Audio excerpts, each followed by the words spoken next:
The album was recorded not far from here, in the then newly opened studios of Island Records, to whom we were still affiliated through the Chrysalis distribution deal, or label arrangement they had with Island. And both Led Zeppelin and Jethro Tull were, in a way, the guinea pigs for their new studio. And being, as I think I recall, a converted church, Basing Street, it had, by the standards of then, all the latest in technology and the latest in studio ideas. Unfortunately, many of them were wrong, and the studio was really very, very difficult to work in. Both studios, both Studio 1 and 2. And I think Zeppelin has maybe a slightly easier time. They were in a smaller studio, I think, downstairs, and we were in a very big room upstairs most of the time.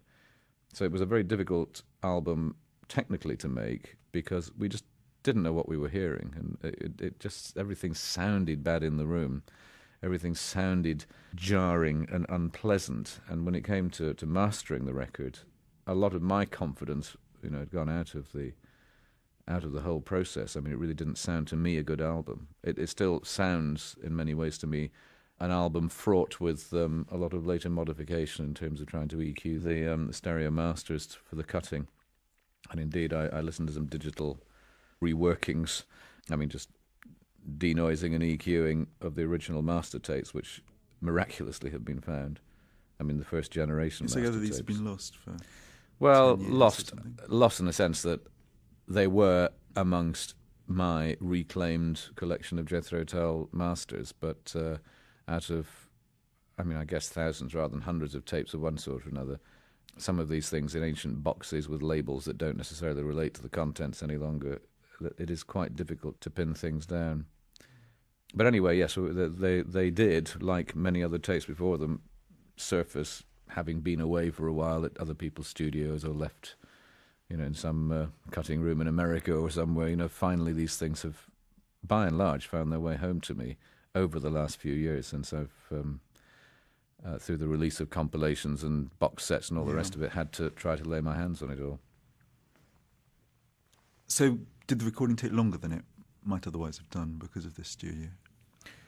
Well, Jethro Tull, like a lot of bands then, was necessarily given only a very finite time in which to make a new record, because the demands to get out and develop the potential of the band as a live act in different countries was really, it was a very strong sense of need, both on the part of record company management, audiences in other countries, and for us as musicians to really get out there and explore that wide world. So I think we probably had, I seem to recall that when we were working on this was either side of Christmas, and it seems like we probably had 3 or 4 weeks to do it.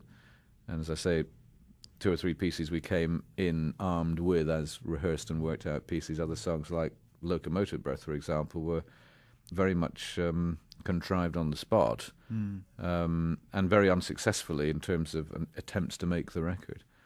It was finally, this is artistic rather than technically a problem, but it was just that we couldn't somehow get the thing to click at all. It was just, I was obviously not getting across the way I wanted this song to sound to the other guys, and it ended up with me sitting out in the studio. These are the days before click tracks and things. I sat in the studio to be a click track for 4.5 minutes or whatever by playing hi-hat and bass drum all the way through the track, and then overdubbed to that with the rest of. Then I added some guitar parts, electric guitar parts and acoustic guitar parts, and then tied on the front of that was John Evans' piano intro, and then Clyde Bunker overdubbed the toms and the cymbals, and Martin came and added the other electric guitar part to it. So it was one of those strange songs. It was actually. I'm not saying we weren't all in the room at the same time. We were probably all there that day, but it was certainly it was more like a later Pink Floyd recording than a Jethro Tull recording. In the sense it was made up out of a lot of overdubs of parts, and no one really knew what the end song was going to sound like except me. But it does sound like a live song. It sounds like the sort of thing that you could walk on stage and play almost spontaneously. Well, that's kind of lucky, because that's what we've had to do for the last 25 years: walk on stage and play it live. And like many songs, sometimes these things that get put together in the studio, very artificially, end up translating into great live songs. And sometimes they really don't. So you had a larger studio than Led Zeppelin. Was this something to do with pecking orders? It had nothing to do with pecking orders, because we would have been much more comfy in the smaller room, which didn't sound quite as bad. I think we did actually do some sessions in the smaller room, which is why I'm saying that. But it just had to do with Zeppelin had booked the place before we did and got the more cosy environment, because the big studio was the larger part of the church that had been converted, I guess, and was really more, orchestral size, or it wasn't really a rock group kind of studio, because everybody liked cozy studios in those days. It was like places that kind of had an atmosphere, not the Abbey Road kind of anonymity of the more traditional orchestral or big band studio. What were Led Zeppelin doing? I suppose that would have been about their third album, wouldn't it? Yeah, I can't remember what it was. It was Zeppelin. We'd already toured with Zeppelin in '69. We were their support band, and although we all got on well with Jimmy Page and Peter Grant, the manager, and even with John Bonham, if provided he was in a sort of a generous mood, as opposed to some of the hard to handle moments that he was capable of providing. But for some reason, probably entirely unimportant and lost in the mist of time, Robert Plant and I never got on. With hindsight, whatever the reason or reasons were, I'm absolutely prepared to take the blame for, because I do recall, in what I thought was good spirit, making some not badly intended comment in Melody Maker, saying with my lyrics and Led Zeppelin's music, we could be quite a good little rock and roll band or something like that. And of course, I was just so stupidly, heavy-handed about that, not remembering, of course, that Robert Plant actually wrote the lyrics, and that. But one thought at that time of Zeppelin as being still a kind of a blues-based band, most of whose music and a lot of the lyrics, from early on, were not lyric writing so much as just sort of taking ideas that were very traditional in the white middle-class reworkings of the Willie Dixon repertoire.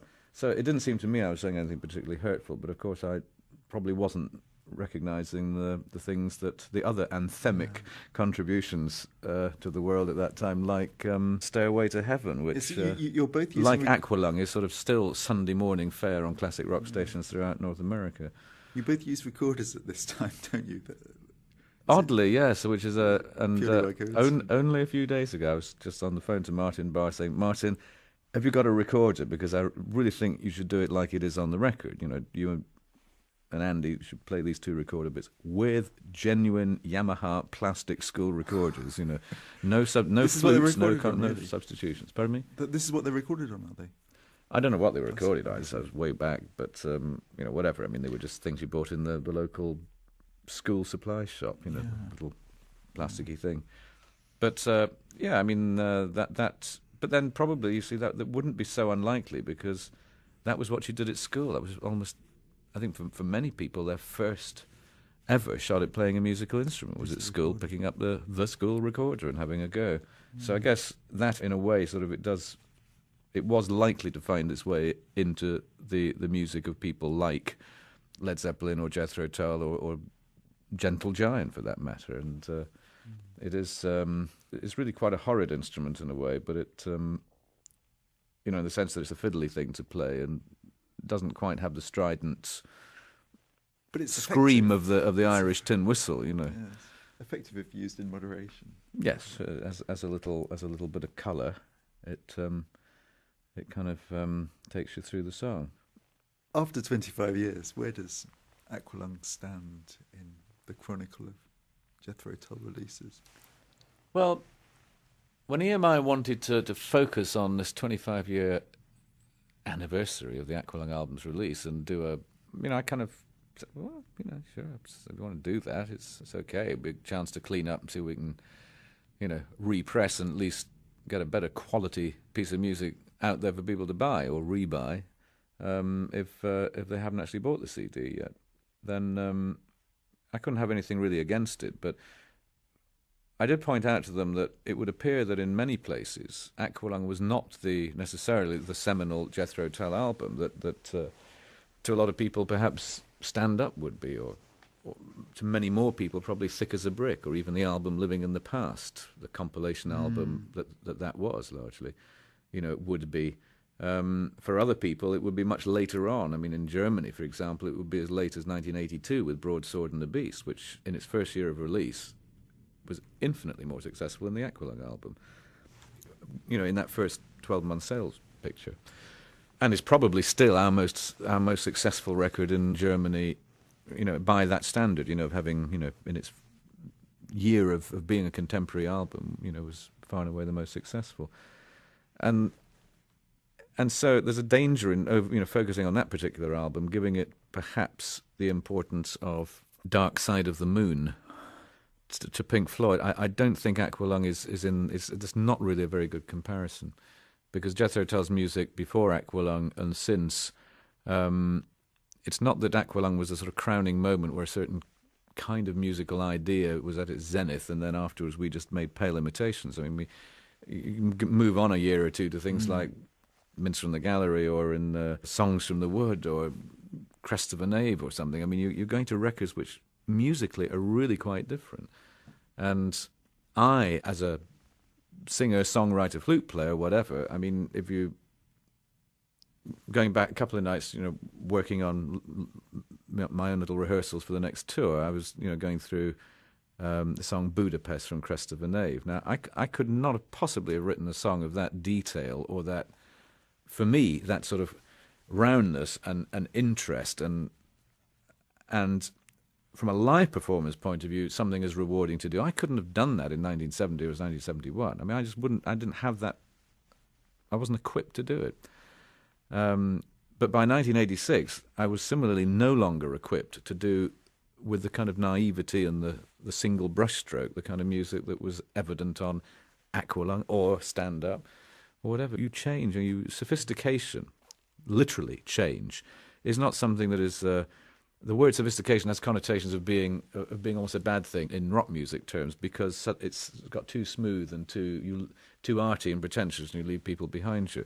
But sophistication in the literal sense of meaning just change. You have to accept, as you get older, you're going to refine and want to deal in terms of your own refinements and your own degree of sensitivity and engagement with the musical substance, that strange jangling conglomerate of notes and rhythms what intrigues me and moves me now is something that is necessarily more complex and more layered than would have been the case when I first started.